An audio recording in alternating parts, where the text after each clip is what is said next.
this video, we're going to go through an animation demo. So we'll be talking about our setup, how we rigged everything, and walk you through the animation process almost frame for frame.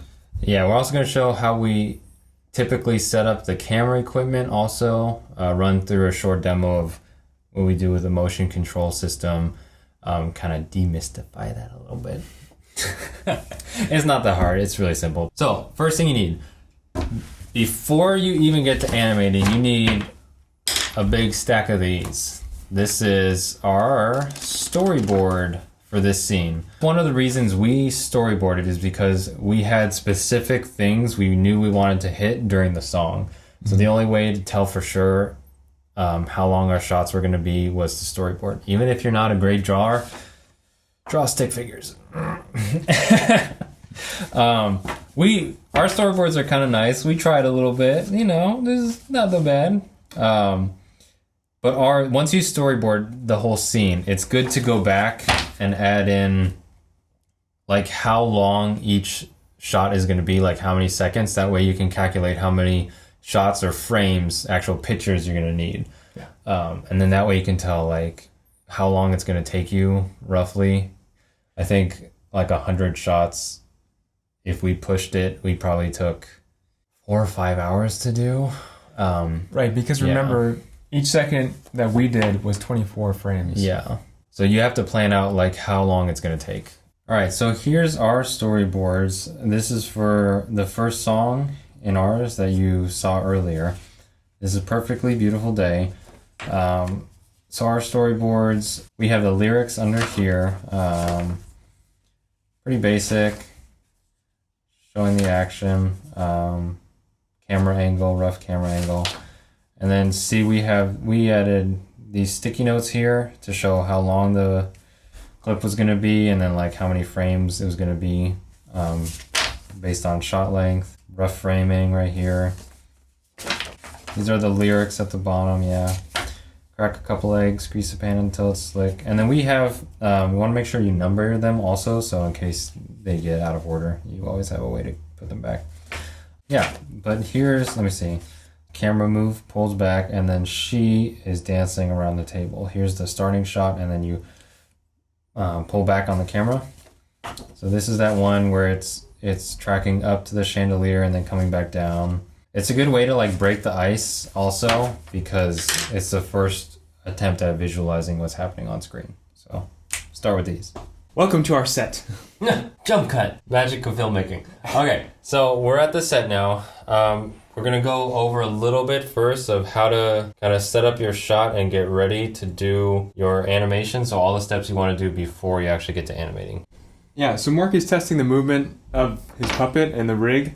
And now what he's doing is he's adjusting the tension on the arms of the rig to make sure that there's enough play so that they don't move. It doesn't move. The puppet doesn't move in between shots, but enough play where he can move it during the shot after each frame. Yeah. Because these two knuckles right here, you don't want these ones too tight so that you have to use a lot of force to move it, because then you risk messing up the whole position of the puppet.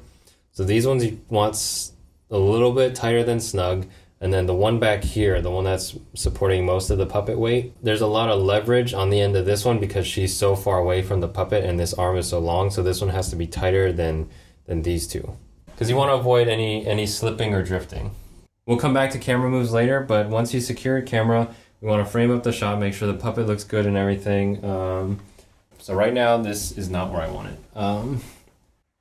Right now I can see the rig, which is bad. I need to lift her up a little. I'm using this tape to pull back the skirt a little bit to kind of cheat it so you can make sure you see everything you need to. The boot. All right, there we go. And for the camera, I'm just going to adjust it a little bit. All right, I think that looks good. So once your camera's set up, you want to kind of test out the range of motion of the puppet, make sure that what you think the puppet's going to do is actually going to do it.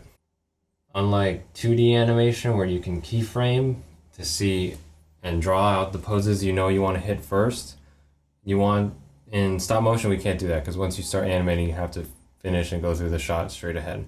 So you want to practice the range of motion that you know you want to hit with the puppet before you start, kind of like a rehearsal. So that's our version of keyframing. So you want to make sure, like first, I know I'm starting with her leg up, and then I know it needs to come down in 22 frames. So it's going to come down kind of fast because obviously you stomp faster, and then so the distance between here that it moves first is going to be a little bit bigger, and then once she gets down on the ground, then it kind of settles. So that's the rehearsal and the keyframing, the idea behind keyframing. Great, and then you start animating. So this is what our window in Dragonframe looks like. We're just gonna go over it briefly, the stuff that we're gonna use today pretty much. There's a whole bunch of tutorial videos that Dragonframe does, and there's Stop Motion Magazine. He also has a series of videos that are really good explaining Dragonframe and going more in depth. But we're in the, up here at the top, cinematography window, so this is a little camera. This is your animation window. This is what our actual animation timeline looks like. So here's all our clips that we filmed before. So we're actually doing this scene, right? So we're actually doing the shot with the berry.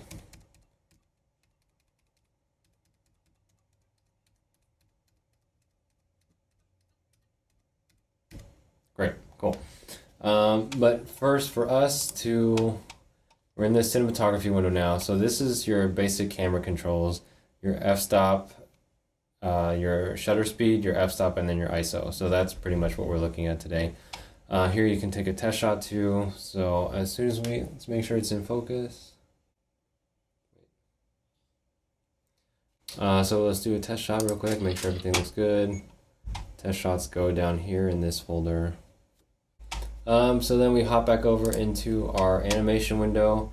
I'm just gonna do this one after our real scene. So here's this. You can also either turn on your grid or turn it off. I like having it off after I have everything set up already.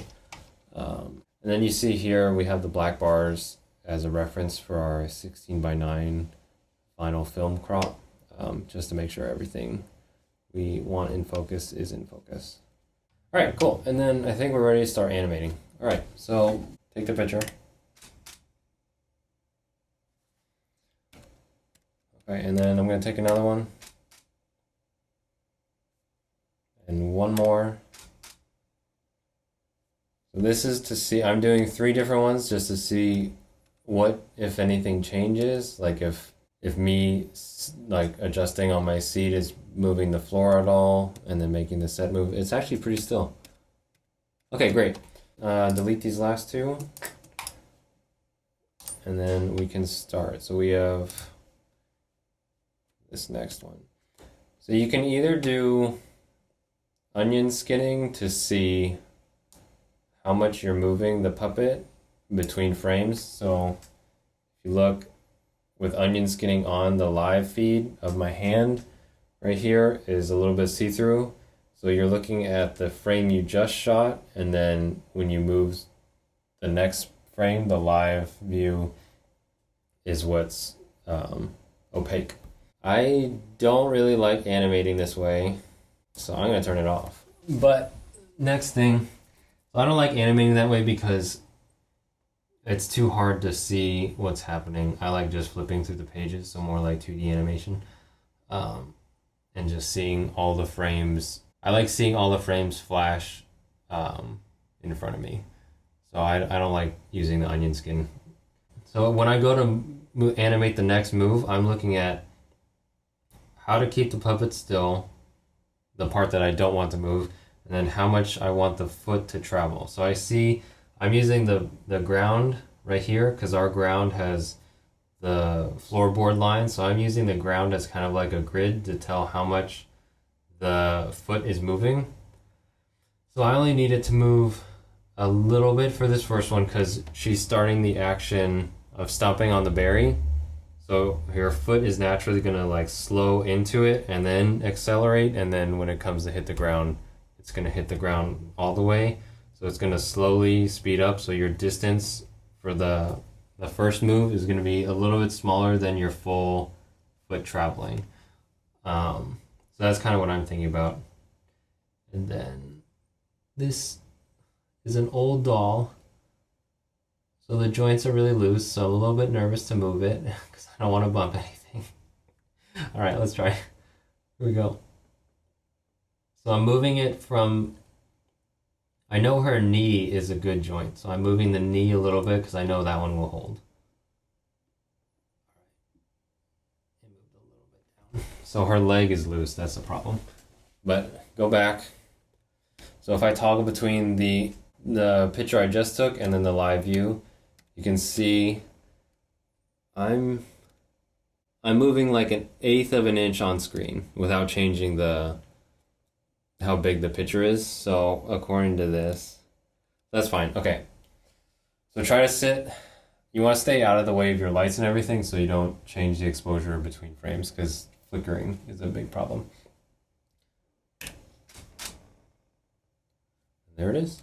So if you see, her leg did move down, which is fine. It looks natural. The skirt is twisting a little bit.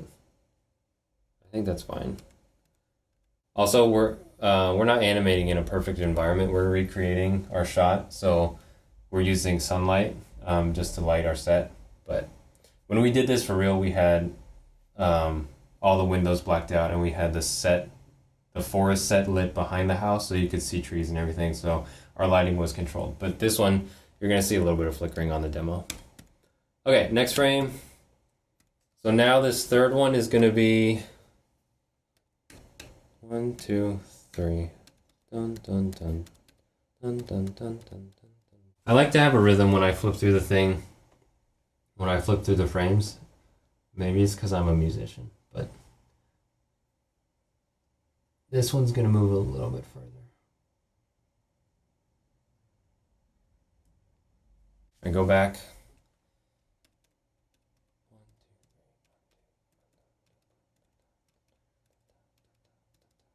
All right.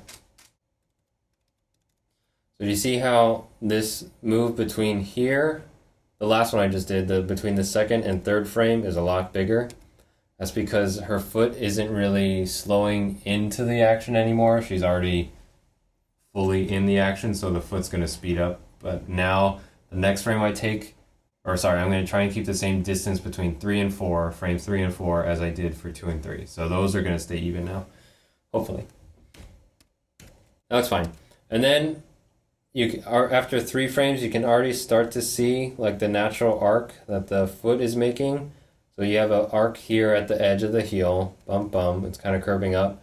Toe came down and then out, so it's following the heel a little bit. They're both going like this, which makes sense. The knee is another good one to look at. It's going in. So right now, the knee, do I have a pencil with me? Right now, the knee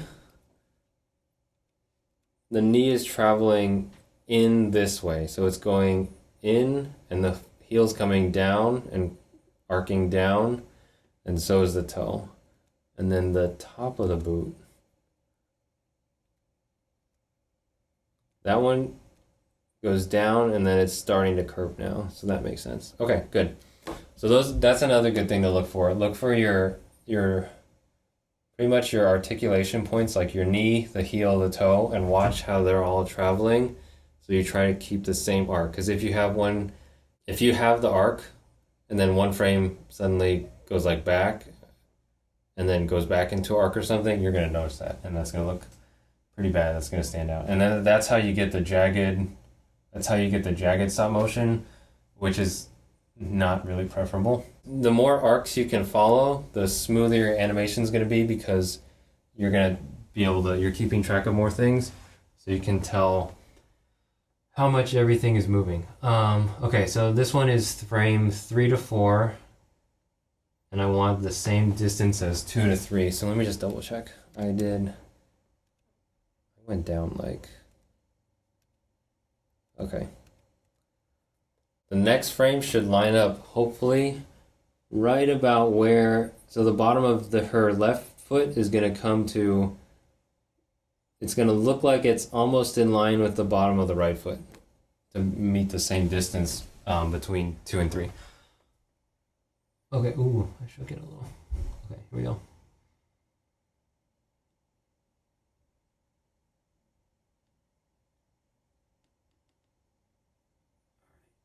That might not have been enough. But it's easier to do, or it's easier to do less and then compensate again instead of, oh, that actually looks pretty good. Let's double check. Okay, take the picture. Everybody hold still.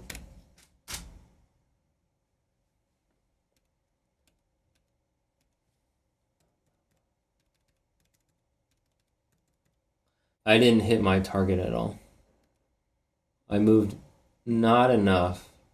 So do you see how between 2 and 3, the foot jumps almost a whole foot down? Like a whole thickness of the foot down, width of the foot. And then this next one is too short, so I'm gonna redo that one. But before I delete the picture, I'm gonna keep it just so I can kind of average it out. I want to move the foot down further. Okay, great. And then hopefully that was enough.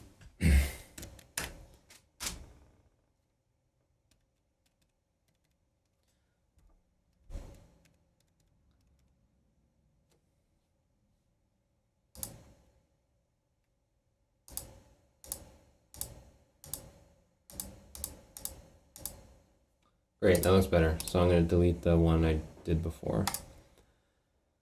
Okay, so now we have 4. 1, 2, 3, 4.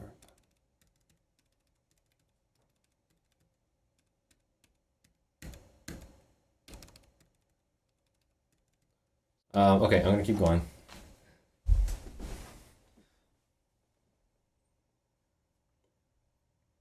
So you also kind of get into a rhythm.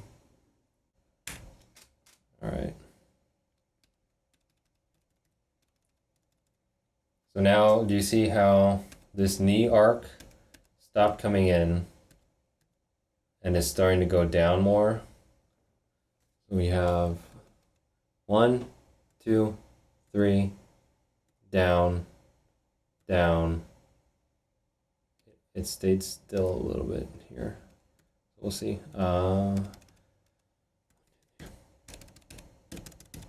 And then the other thing, when I do playback, when you have only 5 frames or a few frames to begin with, if you play it, it's gonna move too fast to tell. So it's a lot easier to flip through. So kind of like hand-drawn animation, when they're flipping through the pages, they don't shoot the 5 pictures they just drew and then play it on a movie, because it's not enough. It's gonna happen way too fast. So it's a lot easier to flip through. Flip back and forth. 1, 2, 3, 4. 1, 2, 3, 4. Ba, ba, ba, ba. And now you kind of get what I meant by you get into rhythm. Kind of play patterns with your key clicks. Okay, good. Keep going. Finish following through with the rest of the berry shot, and then it'll look like we'll show you the final again to show you how ours turns out.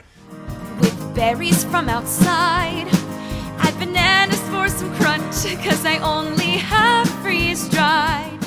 Okay, so we're gonna talk through a little bit about the actual scene that we shot from the film.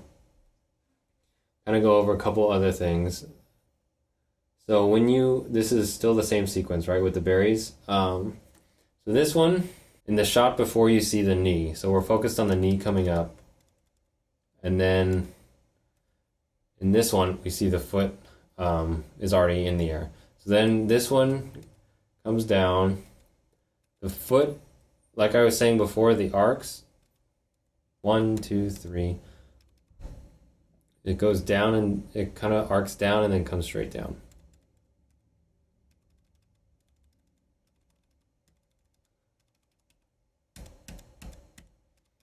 So it's a slight, like I said before, a slight movement coming from the first two frames.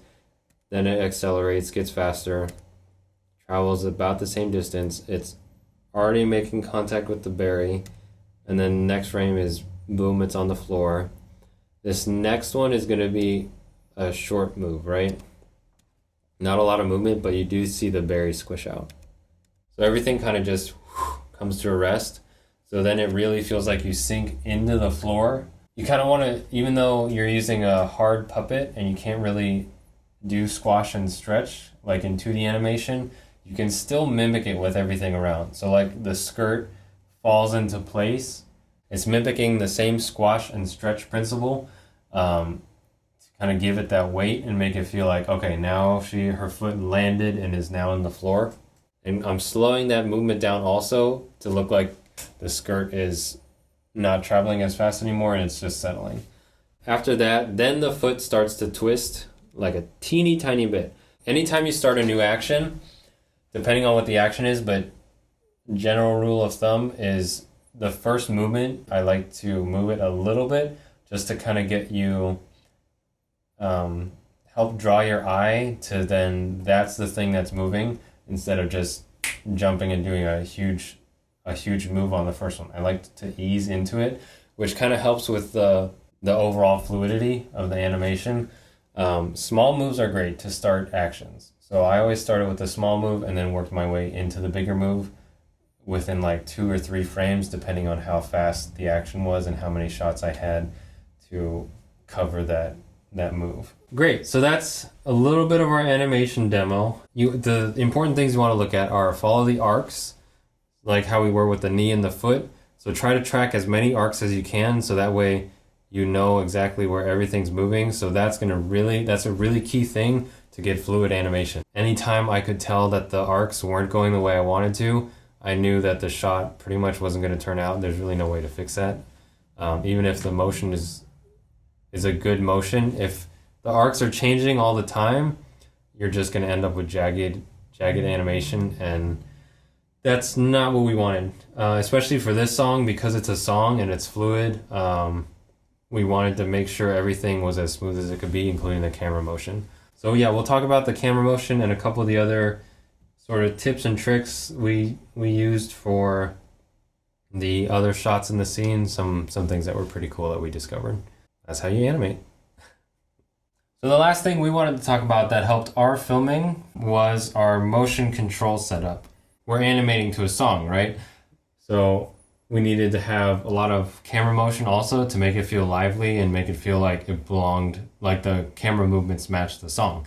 The shots like going up to the chandelier, that was done with the slider. So the cool thing about the Cine slider that we were using for this is that it has this parallax bar.